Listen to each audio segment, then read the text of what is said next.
Oke teman-teman, setelah sudah kita explore Pantai Ndlodo, kita mau pulang dulu ya teman-teman, karena udah habis pantai yang dikunjungi. Monggo Pak. Ini masih banyak pengunjung yang berdatangan ya teman-teman, karena hari Minggu, hari libur, jadi banyak yang datang. Jadi buat teman-teman yang mau ke Ndlodo, ini sangat rekomend menurut saya, karena jalur antara jalan utama ke pantainya itu mungkin hanya 100 meter lebih dikit ya teman-teman. Sangat dekat gitu loh, nggak kayak pantai-pantai yang lainnya. Jadi paling enak ya lewat sini. JLS ini sangat pas sama pantai Ndlodonya.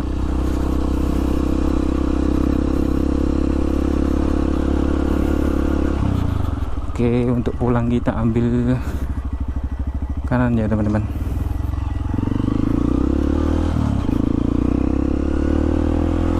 Ini kalau mau ke luar bisa lewat situ ya, itu langsung exit, tapi itu jalannya kecil ya teman-teman. Saya nggak nyaranin lewat situ, tapi kalau teman-teman udah hafal daerah sini ya nggak apa-apa, mau lewat situ nggak apa-apa. Weh Mbak Ewa, you know lah bos. Hai. Cuma tak pakai mas. Nah bisa juga Ndlodonya pintu masuknya lewat sini. Kayaknya ya teman-teman, kalau lewat sini itu langsung ke tebing yang bagian pojok yang saya tunjukkan di video sebelumnya itu loh teman-teman. Jadi ada 2 pintu masuk sih di Ndlodo, karena memang Ndlodo itu luas teman-teman. Jadi wajar kalau pintu masuknya 2 kayak gitu.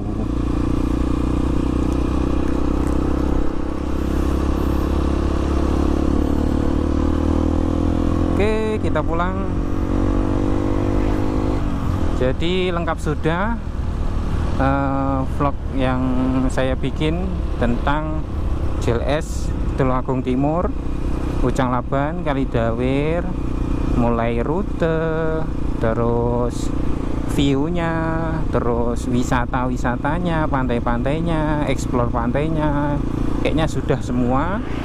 Jadi kesimpulannya, di JLS Tulungagung Timur ini yang mencakup Kecamatan Ujang Laban, Tetanggung Gunung, terdiri atas beberapa wisata ya teman-teman. Kita hitung dari barat mungkin ya, ada pantai sini, kemudian ada tebing sky view, bisa ngomongin piye lah pokoknya kuwi lah teman-teman ya. Ilah wong Jawa gak iso Inggris kejawen malian. Tebing sky view, terus mari ngono anek pantai Ndlodo itu sudah masuk Kecamatan Ujang Laban. Perbatasannya Kalidawir sama Ujang Laban ya di pantai Ndlodo itu tadi.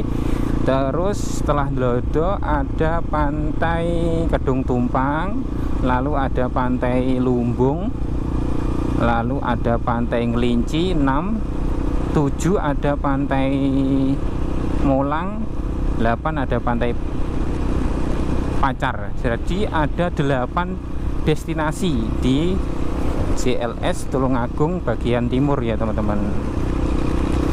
Setelah ini saya rencananya mau bikin vlog lagi di JLS Tulungagung bagian barat.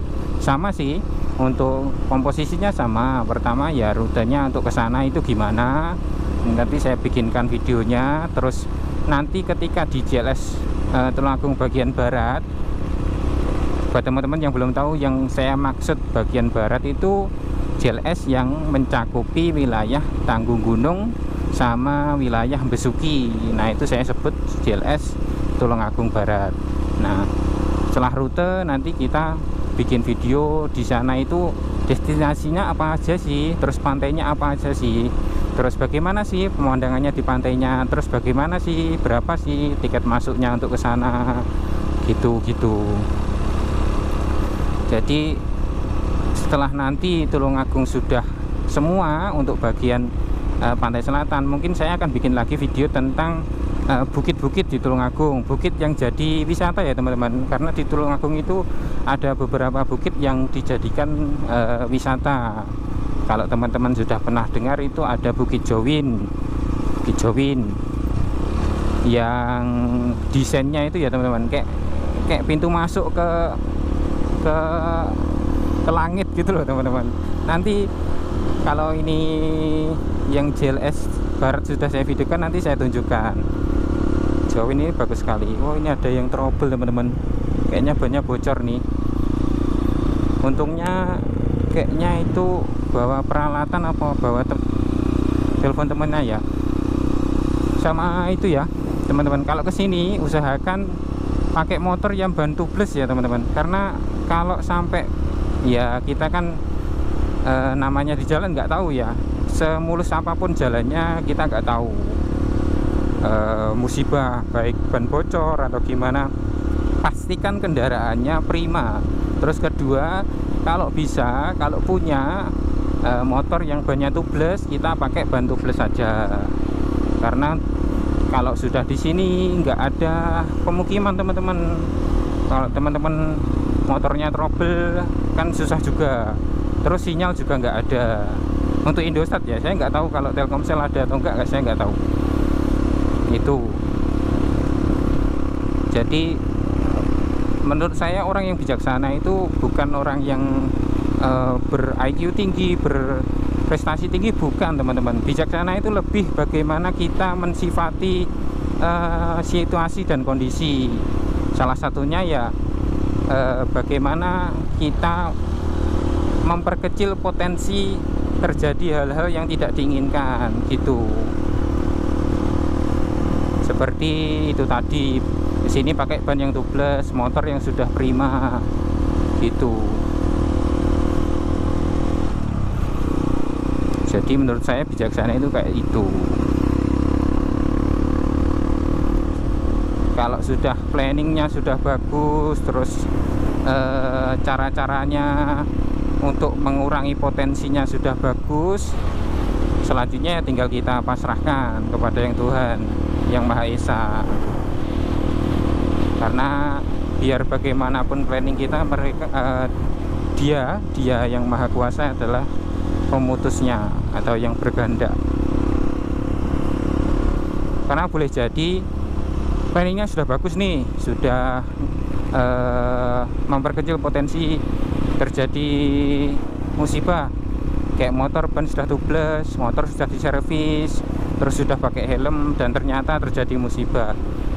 Itu menurut saya teman-teman ya, menurut saya itu memang itu keinginan Allah, keinginan Tuhan yang Maha Kuasa menunjukkan kepada kita bahwa yang mengatur itu saya, bukan kamu, bukan akal kamu, kayak gitu.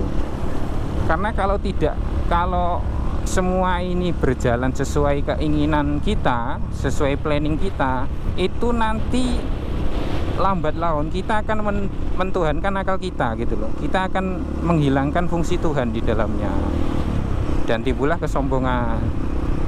Kayak contohnya kalau belajar tarikh ya, tarikh itu sejarah.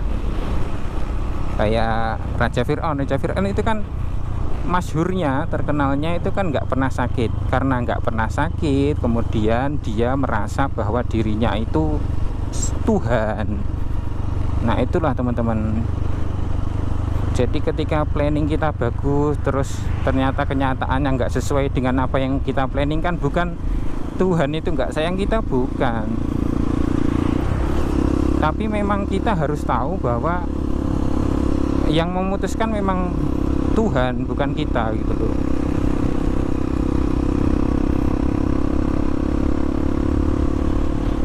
Karena akhir-akhir ini anak-anak muda zaman sekarang seakan-akan mentuhankan akalnya, seakan-akan dia bisa mengatur hidupnya sendiri kayak gitu loh.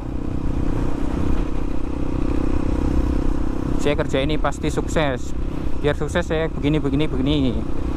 Ya belum tentu teman-teman. Terus ada peribahasa atau kiasan ya teman-teman,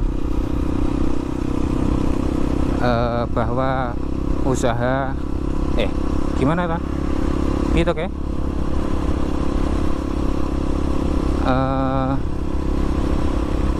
usaha tidak akan hasil apa itu lali aku.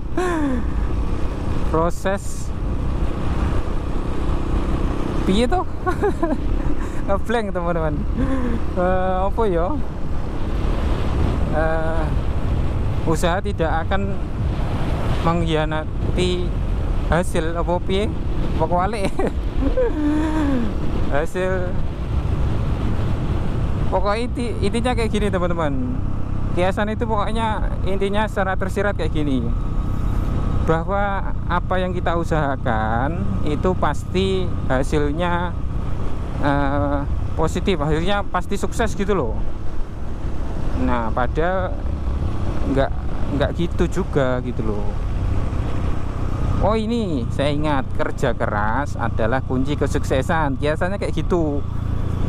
Nah ini teman-teman setuju nggak? Kalau saya sih nggak setuju ya teman-teman. Memangnya yang nggak sukses itu nggak kerja keras, kan juga kerja keras. Jadi kiasan itu seakan menghakimi gitu loh,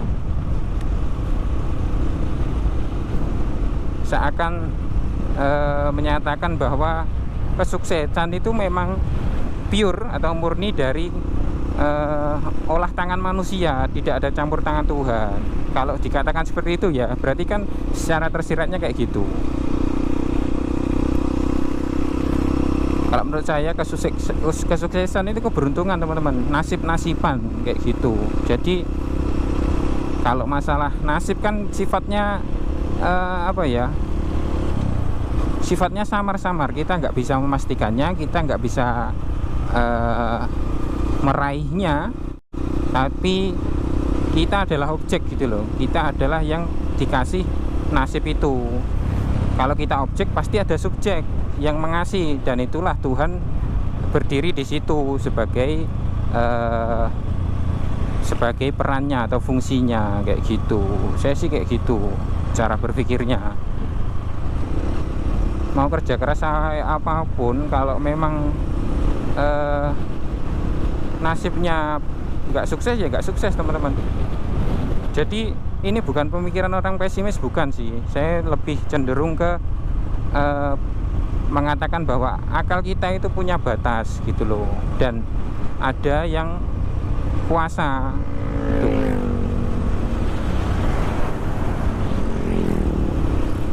Sangat ramai ya teman-teman hari Minggu. Waduh, ada Ciwi naik CRF teman-teman. Harusnya tadi tak layer sidik lah. Pandai Kelinci, saya sudah pernah kesini teman-teman. Tiket masuknya 10.000 Pandai Kelinci. Ini saya pulang mau lihat Pucang Laban, karena memang saya lebih suka lihat Pucang Laban. Jalannya enak dan menurut saya lebih dekat dari domisili saya. Pakai mobil masih jarang ya di sini teman-teman. Rata-rata pakai motor.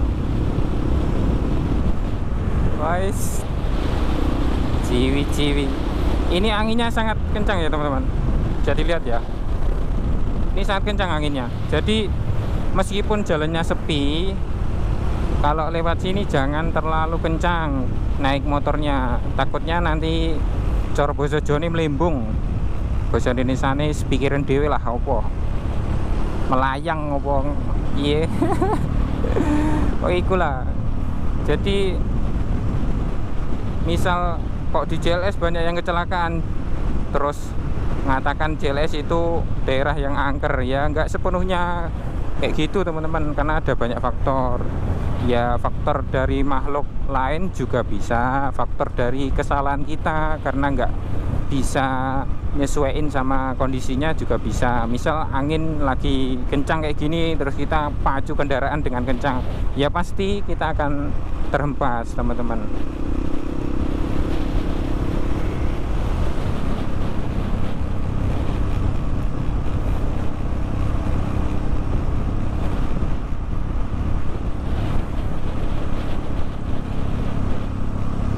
Pantai Pacar, Pantai Molang, ini yang kemarin saya kunjungi ya teman-teman.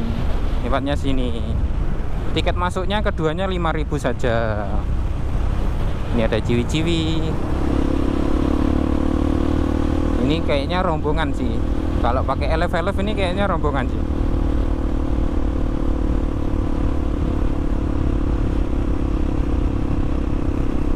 ini juga rombongan.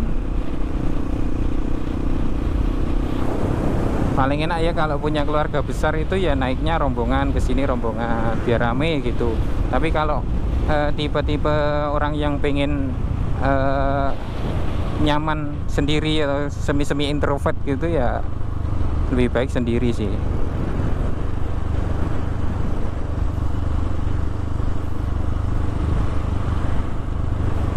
Karena semakin banyak orang nanti semakin banyak pemikiran yang berbeda. Misal si A maunya mampir ke Pantai Molang, tapi si B maunya langsung ke tebing, view-nya tebing, kan ya rada susah ya kalau rombongan kayak gitu sih. Kecuali rombongannya kompak nih nggak apa-apa. Masa niatnya mau liburan aja harus bertikai, kan nggak lucu.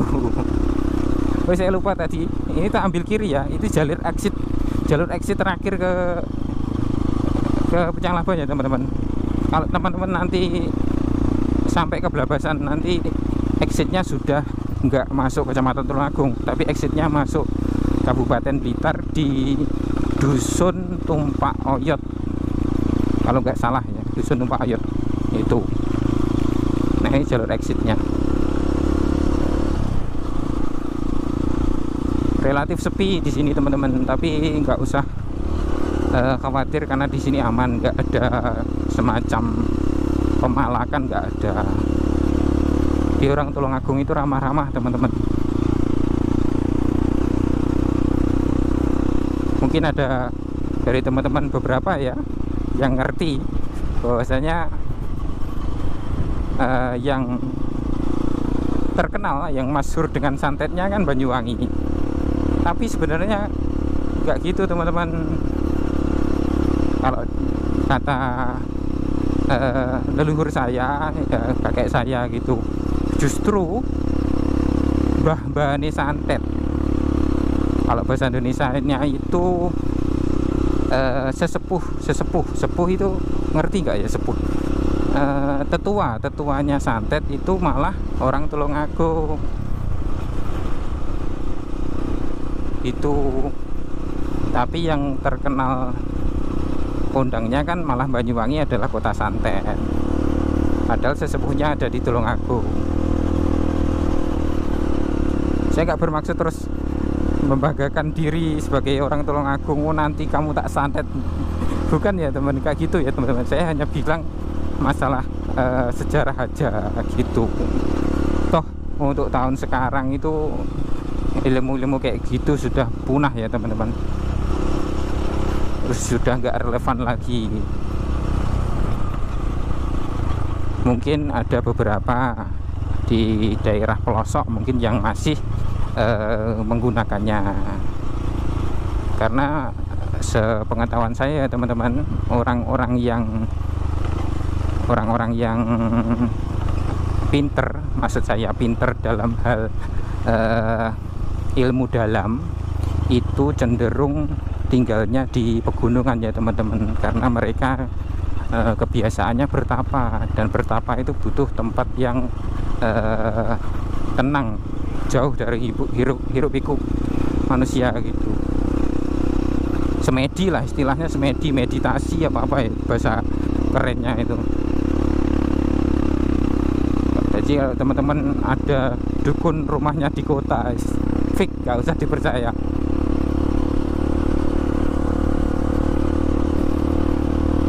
Karena semedinya pasti semedi lihat YouTube. Ada beberapa banyak mobil ya mau berkunjung, ada rombongan bapak ibu dengan anaknya. Kalau ke JLS sih saya sarankan pagi aja ya teman-teman, karena kalau sudah siang cuacanya rada panas sih. Meskipun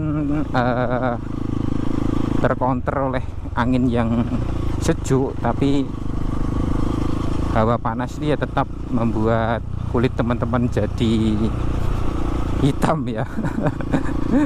Terutama untuk cewek-cewek yang mau kesini. Tapi kalau cewek-cewek saya yakin sih starter packnya sangat lengkap, mulai sarung tangan yang kayak apa itu ya, kayak buat masak itu loh teman-teman, buat koki itu loh yang itu. Terus pakai apa namanya, sunblock atau apa ya kayak itu. Pokoknya anti kepanasan lah ciwi-ciwi. Cowok-cowok sih bodoh amat gitu orangnya. Ya kali, masa cowok takut panas ya kan. Nah ini ada ciwi-ciwi mulai berangkat ya, mungkin rumahnya agak jauh atau non Tulungagung. Biasanya kalau yang datang ke sini itu siang-siang kayak gini bisa jadi rumahnya agak jauh. Tapi kalau yang pagi sudah di sana itu juga bisa jadi mereka orang yang jauh terus nginep, itu juga bisa. Sepanjang jalan masih banyak temui truk tebu ya teman-teman, karena ini musim panen truk tebu, musim panen tebu maksud saya.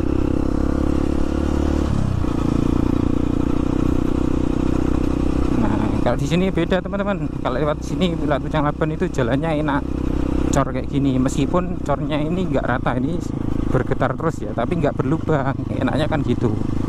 Nah ini sudah masuk di pemukiman warga. Kalau malam mau ke sini untuk jalannya enak sih, kalau teman-teman nggak takut sih, karena nggak ada penerangan sama sekali. Sudah masuk pemukiman warga. Kalau saran dari saya sih, kalau maunya berangkatnya malam, alangkah baiknya tanya-tanya ke warga dulu, tanya apakah aman bila mana teman-teman ke CLS malam hari. Karena yang tahu kondisi lingkungan, yang tahu peristiwa, riwayat-riwayat sejarah kan ya memang orang yang di lingkungan tersebut gitu loh. Kalau kita itu kan istilahnya tamu ya teman-teman, jadi harus bersifat layaknya tamu gitu.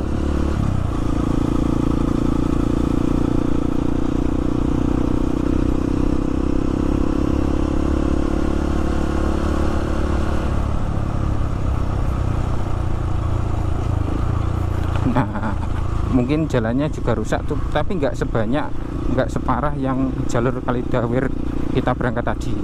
Di sini nggak banyak yang rusak.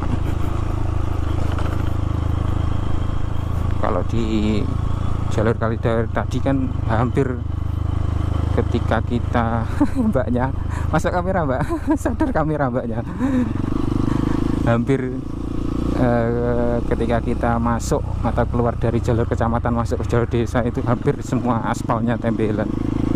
Kalau ini sih nggak begitu banyak teman-teman.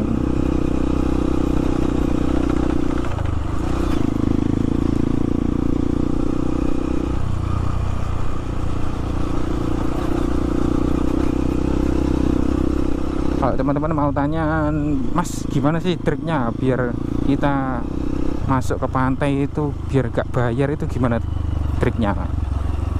Nih tak kasih tahu ya teman-teman. Triknya itu sebenarnya bukan trik sih, ada satu orang, maksudnya bukan orang sini, maksudnya bukan orang warga setempat loh ya.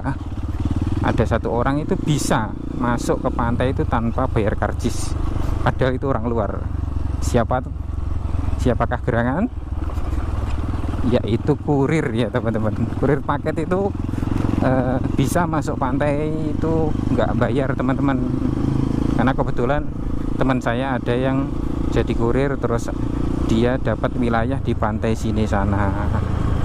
Jadi dia hari-hari ya ke pantai gitu, mungkin sampai bosan mungkin dirinya karena hari-hari ke pantai.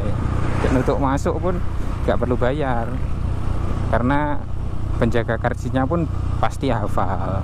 Pokoknya serandul gitu pasti nggak kena tarif masuk. Kalau teman-teman mau nyoba gak apa-apa sih, tapi ya ribet, harus bawa tas joncong itu loh teman-teman. Serandul, kalau bahasa Jawanya serandul, kalau bahasa Indonesianya mungkin tas joncong gitu loh.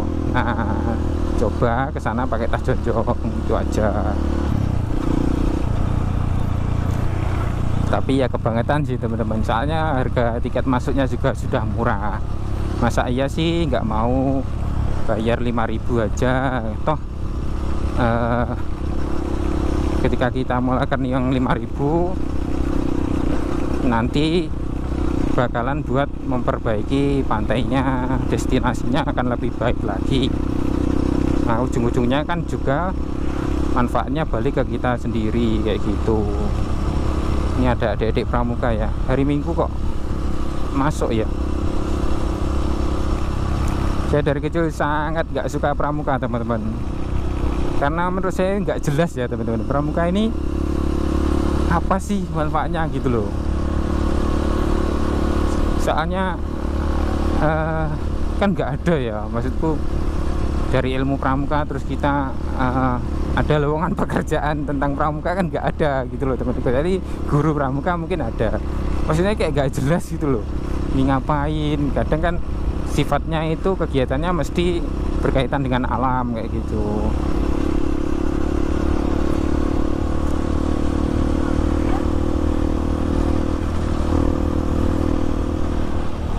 Nah ini jalannya sudah nggak berlubang lagi ya teman-teman. Jadi jalan yang susah itu hanya sedikit saja di exit tadi.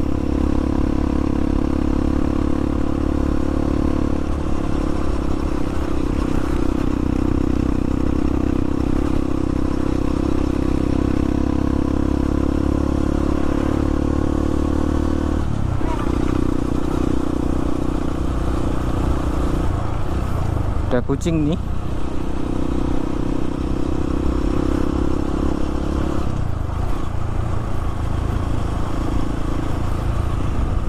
Sekarang pukul 9 ya teman-teman, 9:10. Tadi kita berangkat pukul berapa ya tadi? 6:30 kalau nggak salah.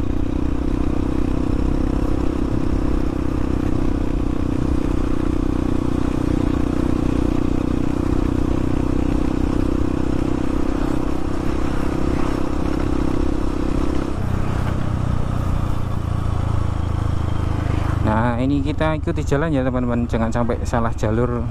Kalau keberat nanti teman-teman nyasar. Ikuti jalan yang ada garis putihnya aja.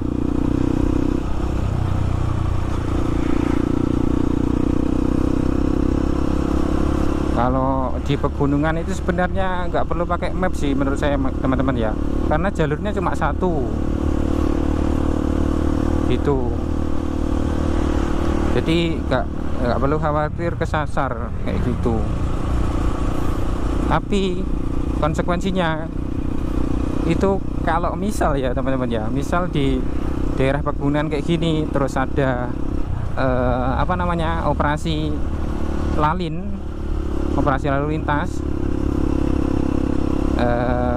pasti kena karena jalurnya cuma satu, nggak bisa ngelak, pasti kena. Ya alhamdulillahnya di sini baik di Kalidawer maupun di Tulungagung nggak pernah ada operasi lalin setahu saya ya. Kalau memang ada teman-teman yang dari wilayah sini, domisili di sini, lebih tahu, tolong dikasih tahu di komentar ya teman-teman. Jadi itu merupakan salah satu apa ya, pemakluman dari polisi mungkin ya. Karena kalau sampai ada operasi lalu lintas di daerah pegunungan itu yang kena, masya Allah itu banyak sekali teman-teman. Karena rata-rata ya warga di sini kan cari rumput, terus mau ke ladang itu kan nggak pakai helm teman-teman. Motornya pun bukan motor yang lengkap, ada plat nomornya, terus ada ratingnya, ada surat-suratnya, enggak teman-teman. Kan motor buat ladang itu ya motor, istilahnya kalau di Jawa itu motor blong-blongan teman-teman, motor pengaritan namanya kayak gitu. Pasti kena banyak kayak gitu.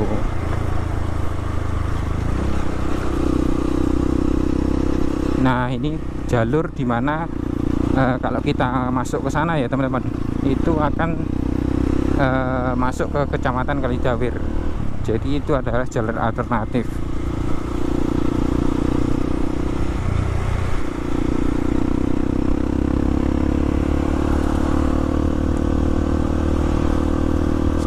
sepi sekali teman-teman. Kalau teman-teman lewat jalur Kalitabri tadi relatif ramai teman-teman, karena di sana memang apa ya, orang-orang itu familiarnya kalau ke JLS ya lewat sana ya, karena efek sine efek itu tadi ya, karena efek terkenalnya Pantai Sine, jadi lewatnya pas lewat sana. Nah, saya suka lewat sini karena yaitu sepi, jalannya enak, terus apalagi ya, lebih dingin juga karena di sini minim pemukiman, hutannya masih sangat lebar. Kalau malam gimana Mas? Kalau malam nggak ada penerangan kayaknya ini teman-teman. Hampir sepanjang jalan ini nggak ada lampu jalan. Jadi praktis hanya memanfaatkan lampu motor ya teman-teman.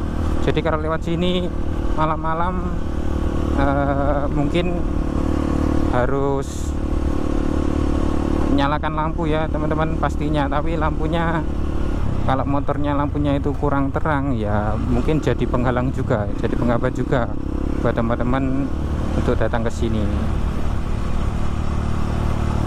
Biasanya kalau lewat pegunungan nih, kalau saya sih teman-teman, saya selalu nyalakan dim, lampu jauh kayak gini ya teman-teman, kayak gini karena di pegunungan kan jalannya menikung-nikung gitu loh teman-teman. Ketika kita kasih lampu jauh kayak gini, biar lawan arah itu tahu, karena kalau nggak gitu nggak kelihatan teman-teman. Nah kayak gini kan nggak kelihatan, kita harus kayak gini, harus sope sangel dangak kudu tegak biar kelihatan. Kan capek juga kalau tegak-tegak dulu. Nah kayak gini kita dim, nah biar yang dari sana tahu. Terus kita kalau udah papasan sama orang, mau papasan, kita turunkan lampunya. Jadi bukan kok terus kita pakai lampu jarak jauh terus semua ya, jangan. Itu nggak menghargai pengendara lain namanya. Biasanya mak-mak teman-teman, atau mbak-mbak itu temen motornya pakai Matic Scoopy, lampunya pakai dim. Waduh, seperti mata ini seperti terkena cahaya ilahi teman-teman. Barusan yang kita lewatin itu adalah tanjakan Kalijerak ya teman-teman. Salah satu tanjakan yang ekstrim di jalur ini ya teman-teman.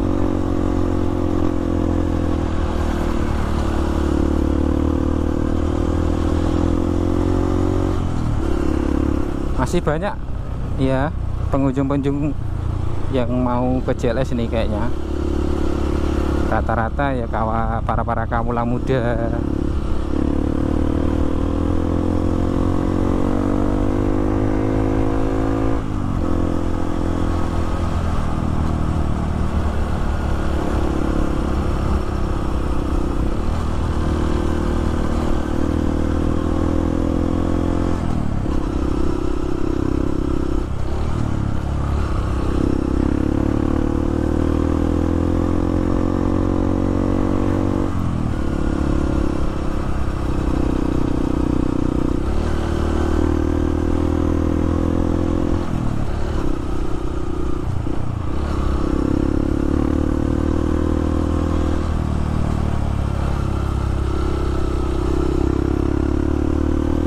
Sama saya mau cerita dikit ya teman-teman. Kemarin itu tuh saya pas explore Pantai Kedung Tumpang itu ya teman-teman. Di sana itu ada papan yang bertuliskan kayak gini teman-teman. Dilarang bawa jeruk. Terus bawahnya itu pantangan gitu. Nah saya kan penasaran lah teman-teman, sebenarnya kenapa sih kok jeruk nggak boleh bawa gitu. Terus akhirnya saya mampir ke warung di Pantai Kedung Tumpang itu. Terus saya tanya ke ibunya, Bu ini kok ada tulisan dilarang bawa jeruk, ini sebenarnya ceritanya gimana sih Bu? Terus akhirnya ibunya itu ngejelasin teman-teman.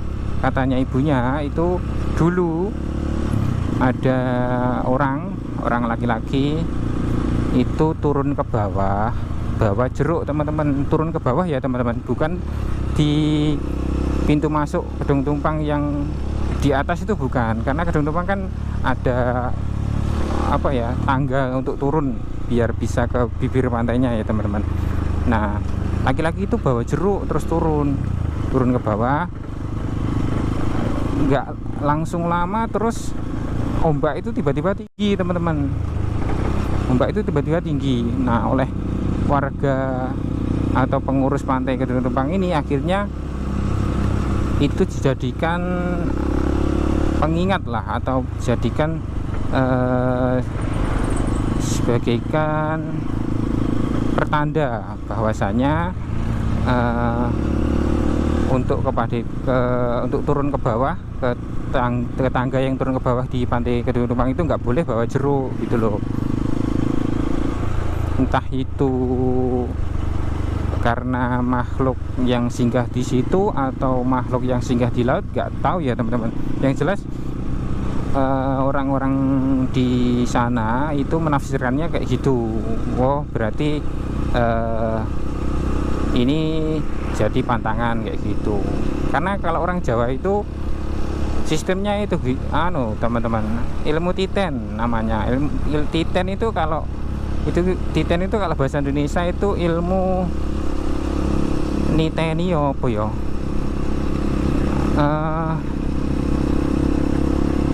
Apa ya teman-teman? Bolehkah saya bahasakan Indonesia? Meyakini bisa gak sih? Atau apa ya?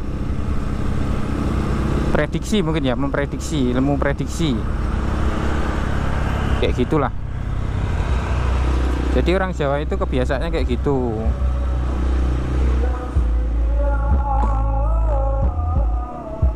Dari ilmu titen itu, filosofi orang Jawa itu, setiap peristiwa yang terjadi itu pasti ada maksud yang tersirat di dalamnya, ada pesan di dalamnya. Nah, pesan itu mulai ditafsirkan berbagai multi tafsir, kemudian disimpulkan bahwa ini larangan, ini perintah kayak gitu. Itu lebih ke apa ya teman-teman? Hablul minal alam ya, hubungan dengan alam sih. Bukan kemudian ilmu titen ini dikatakan syirik atau musyrik, bukan ya teman-teman, karena itu nggak mengganggu ketauhidan seseorang, bagi saya gitu. Karena yang terjadi pada alam itu saya yakin itu ada campur tangan Tuhan gitu loh. Karena yang bikin alam kan Tuhan. Gak mungkin alam itu berbuat atas dirinya sendiri, gak mungkin. Pasti ada yang kuasalah yang memerintahkannya. Bisa jadi Tuhan itu ngasih pesan ke kita, tapi lewatnya perantara alam, kan bisa kayak gitu. Jadi menurut saya itu dengan ilmu titen itu nggak musyrik, tapi itu malah jadi apa ya, sikap atau ciri-ciri kehati-hatian seseorang kayak gitu.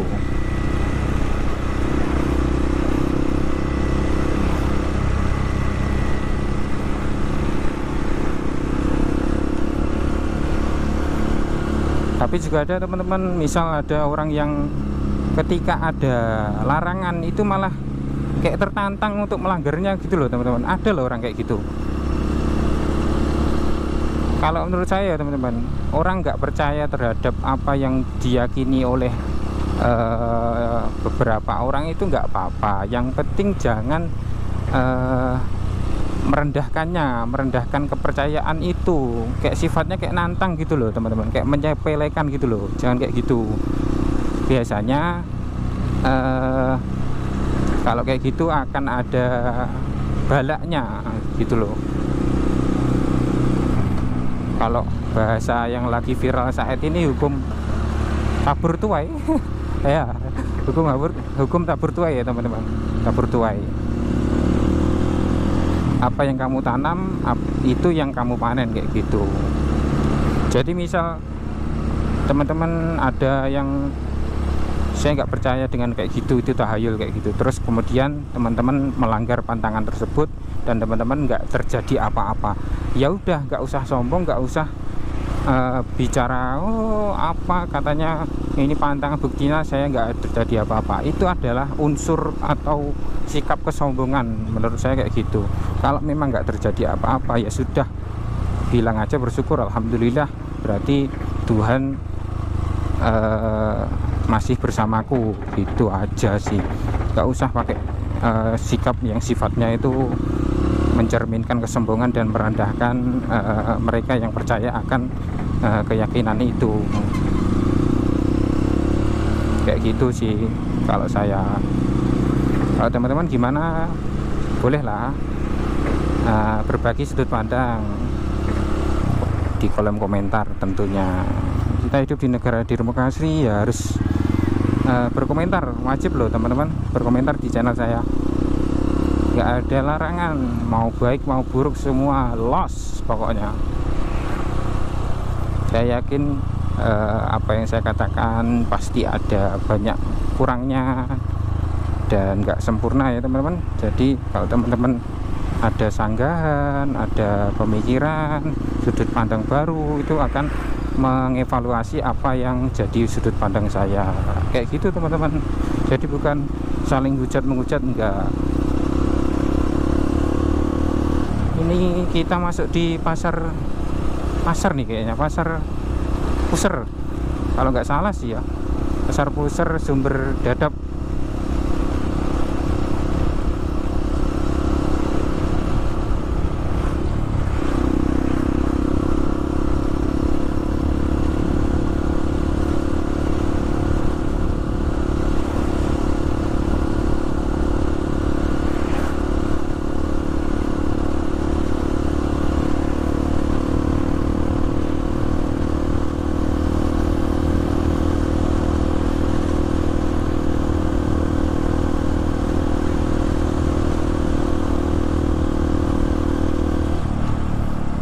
Nah, ini salah satu kelebihan kalau lewat sini ya teman-teman. Jalannya itu relatif landai teman-teman, bahkan hampir datar ya teman-teman. Padahal ini di pegunungan, tapi jalannya bisa adiknya setir kamera tuh. Selamat jalan. Nah, ini kita keluar dari desa Sumber Dadap, Kecamatan Pucanglaban. Terus ini kita masuk di desa Demuk, desa terakhir di Kecamatan Pucanglaban atau desa paling utara ya teman-teman. Karena setelah ini kita akan turun.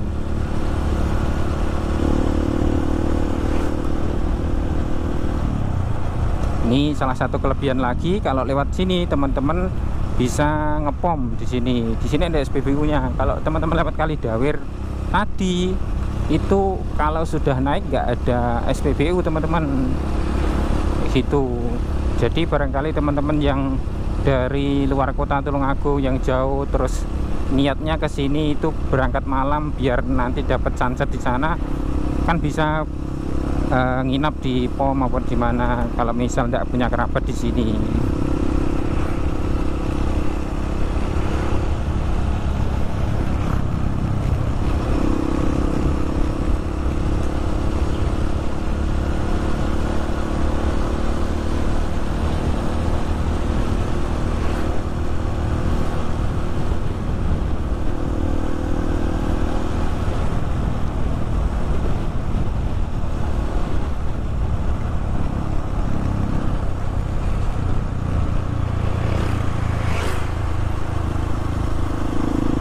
Baterai saya tinggal 13% ya teman-teman. Mungkin saya akan berhenti dulu buat ganti baterai, karena perjalanan pulang kita ini masih jauh ya teman-teman. Nanti takutnya habis terus nggak kerekod pas di tengah jalan turun di Kelok 9, kan itu susah. Kalau mau berhenti di sana nanti malah bikin ganggu pengendara lain.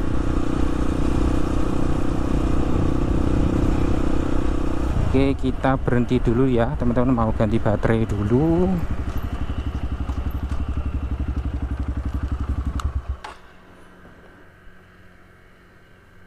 Oke teman-teman, baterai dari kamera saya sudah saya ganti. Lanjut, kita lanjutkan perjalanan.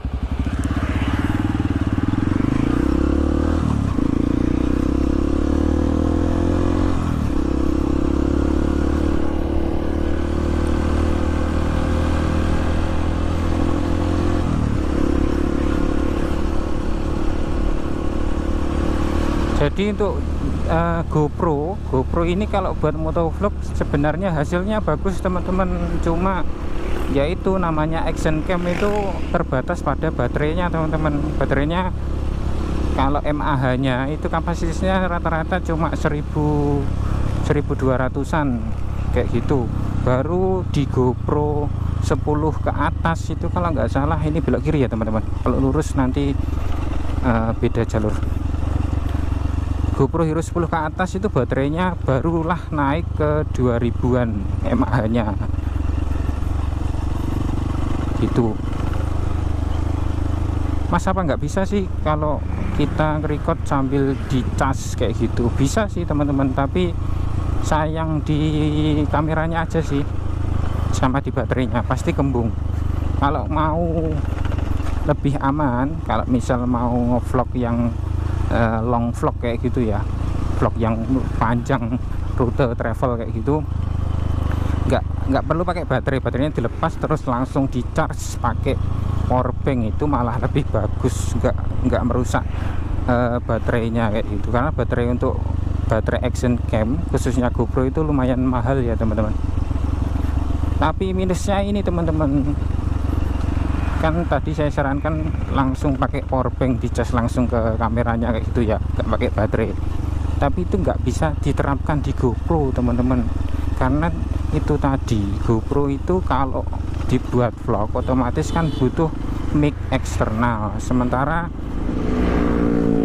untuk pakai mic eksternal sendiri GoPro itu harus pakai adapter, karena di kamera GoPro itu hanya ada port USB Type-C sama port USB khusus punya GoPro. Nggak ada port jack 3.5 untuk apa namanya, untuk headset kayak gitu. Untuk mic sebenarnya nggak ada. Nah, harus pakai adapter. Nah, adapternya itu nyambungnya ke port Type-C nya kamera. Sementara untuk chargernya kamera itu ya port Type-C itu tadi. Nah, kan kepake buat adapter, otomatis kan nggak bisa ngecas langsung ke kameranya karena portnya dipakai untuk adapter. Kalau adapternya dilepas, mentingin ngecasnya, ya kita nggak bisa, audionya nggak bisa kerekam. Bisa sih, kamera punya audio internal, cuma nanti bakal noise teman-teman. Noise itu bisingnya masuk semua, suara-suara itu akan masuk semua ke kamera, kan jadi nggak bagus. Padahal salah satu ciri vlog yang bagus adalah dilihat dari audionya juga gitu loh. Jadi opsi terakhirnya yaitu hanya kita mau perbanyak baterainya, itu beli baterainya cadangannya agak banyak, terus habis nanti berhenti kita ganti. Ya rada ribet sih, tapi memang cuma gitu solusinya. Saya nggak tahu untuk kamera lain apakah action cam yang lain ya teman-teman, apakah bisa ada action cam yang memang itu ada port mic eksternalnya dari bawaan, apakah ada, nggak tahu. Kalau Ycam sih teman-teman, Ycam yang punya Xiaomi loh teman-teman, itu kameranya malah nggak ada, sama kayak GoPro, nggak ada port jack 3.5 buat headset ataupun mic, itu nggak ada. Tapi enaknya di Xiaomi Ycam itu bisa dioprek gitu loh teman-teman, dioprek terus kita bikin port jack 3.5 dan itu berfungsi, nggak perlu pakai adapter lagi kayak GoPro. Dan pastinya Ycam lebih murah harganya daripada GoPro. Kalau Ycam sih 600 saja udah dapat sih teman-teman sekarang secondnya. Kalau barunya kayaknya udah nggak ada ya, sudah disuntik mati kayaknya. Untuk hasil videonya Ycam sudah, kalau nggak salah untuk seri tertinggi Ycam itu Y2K Plus kalau nggak salah, itu seri tertingginya Ycam, itu bisa 4K 60 fps kalau nggak salah loh teman-teman ya, saya lupa. Tapi kalau action camnya untuk kepentingan motovlog ya, kalau motovlog itu butuhnya bukan resolusi teman-teman, tapi butuhnya itu lensanya bisa wide, seberapa wide itu seberapa luas cakupannya lensanya. Karena kelebihan di GoPro itu ada lensa yang namanya super wide teman-teman. Nah itulah yang bikin motovlog itu bisa ngerekam semuanya gitu loh, kayak yang terekam di video itu kayak yang apa yang saya lihat pas naik motor kayak gini. Nah itu salah satu kelebihan GoPro daripada Ycam. Tapi kalau untuk sesuaiin aja sih sama budget, sama kebutuhan kayak gitu. Nanti upgrade kayak gitu seiring berjalannya waktu. Saya juga kayak gitu kok teman-teman. GoPro kan hasil aslinya untuk versinya udah sampai 12 teman-teman. Ini yang saya pakai malah GoPro Hero 5, kan terlalu jauh ya, tergolong sudah usang cara teknologinya. Tapi karena budgetnya adanya ya mampunya segini ya gak apa-apa, yang penting fungsinya ada, bisa buat video dan hasilnya juga sudah bagus gitu. Karena nanti menurut saya kalau teman-teman nunggu semuanya bagus malah gak jalan-jalan gitu loh vlognya. Mau bikin vlog tapi mensyaratkan diri kameranya harus GoPro Hero 12, terus motor harus motor yang bagus, terus helm harus yang bagus, terus semuanya serba bagus, yang ada nggak jalan-jalan nanti vlognya. Kalau dari saya yang penting bisa buat jalan dulu, nanti masalah bagusnya itu kontinu aja gitu, berkelanjutan aja. Nanti kalau ada uang lebih atau gimana nanti di upgrade kayak gitu aja sih, nggak perlu harus langsung bagus gitu, nggak perlu teman-teman. Kecuali teman-teman siapa emang, kecuali teman-teman memang dari golongan orang-orang kaya ya. Jadi saya nggak berani komentar kalau memang dasarnya memang orang-orang kaya.